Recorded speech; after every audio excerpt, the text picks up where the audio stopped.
వైకుంఠ ద్వారాలు తెరుచుకునే మహాపుణ్యదినం వైకుంఠ ఏకాదశి.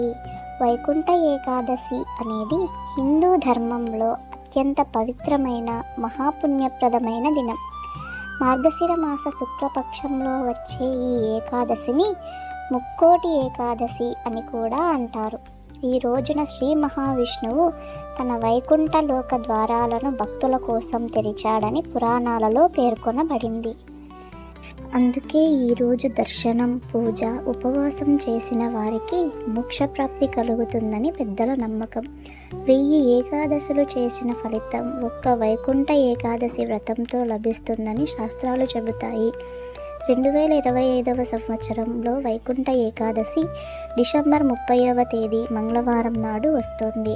ఏకాదశి తిథి డిసెంబర్ 30 ఉదయం సుమారు 7 గంటల 50 నిమిషాలకు ప్రారంభమై డిసెంబర్ 31 ఉదయం సుమారు 5 గంటల వరకు కొనసాగుతుంది. అందువల్ల ప్రధానంగా డిసెంబర్ 30వ తేదీనే వైకుంఠ ఏకాదశిగా భక్తులు పూజలు, ఉపవాసాలు నిర్వహిస్తారు.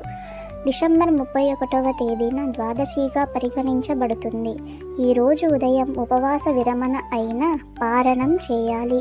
వైకుంఠ ఏకాదశి రోజున ఉదయం బ్రహ్మీ ముహూర్తంలో అంటే తెల్లవారుజామున 4 గంటల నుంచి 6 గంటల మధ్య లేచి స్నానం చేసి శుభ్రమైన వస్త్రాలు ధరించడం ఎంతో శ్రేష్టం. ఈ సమయంలో చేసిన పూజలకు విశేషమైన ఫలితం ఉంటుంది. ఇంట్లో విష్ణుస్వామి లేదా వెంకటేశ్వర స్వామి చిత్రానికి ముందు దీపం వెలిగించి తులసి దళంతో స్వామికి అభిషేకం చేయాలి. ఓం నమో నారాయణాయ అనే మంత్రాన్ని కనీసం 108 సార్లు జపించాలి. వీలైతే విష్ణు సహస్రనామ పఠనం చేయటం అత్యంత పుణ్యకరం. ఉదయం 4:30 గంటల నుండి 8 గంటల మధ్య పూజ చేస్తే చాలా శుభ ఫలితం కలుగుతుంది. ఈ రోజున అత్యంత ముఖ్యమైన విశేషం ఉత్తర ద్వార దర్శనం. చాలా ఆలయాలలో వైకుంఠ ఏకాదశి రోజున ఉదయం 3:30 గంటల నుంచి ఉత్తర ద్వారాన్ని తెరిచి భక్తులకు దర్శనం కల్పిస్తారు.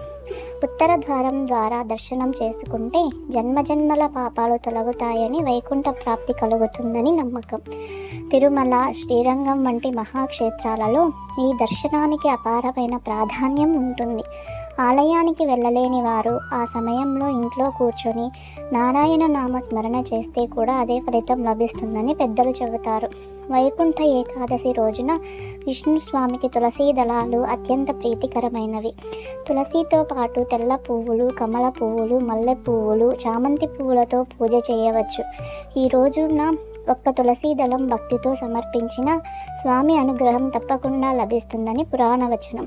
అయితే కేతకి పువ్వులు ఈరోజు పూజలో ఉపయోగించరాదు. ఈ పవిత్ర రోజున ఉపవాసం చేయటం చాలా ముఖ్యమైన నియమం. కొందరు పూర్తిగా నిరాహారంగా నీరు మాత్రమే తీసుకుంటారు. మరికొందరు పండ్లు, పాలు మాత్రమే తీసుకుని ఉపవాసం చేస్తారు.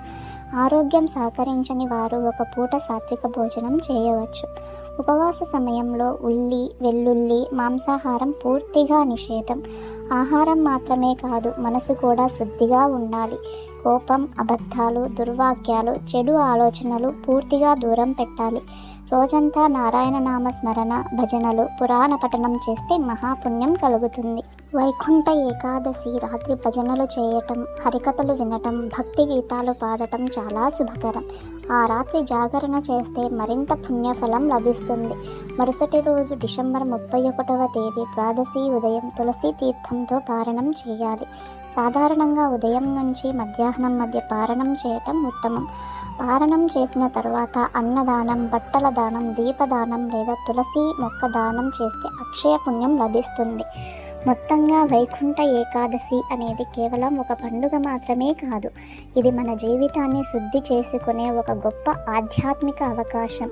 ఈరోజు భక్తితో చేసిన చిన్న పూజ కూడా స్వామి అనుగ్రహంతో పెద్ద ఫలితాన్ని ఇస్తుంది. జీవితంలో శాంతి, ఆరోగ్యం, సంపద, భక్తి పెరగాలంటే ఈ పవిత్ర రోజున నారాయణ నామస్మరణతో కాలాన్ని గడపాలి.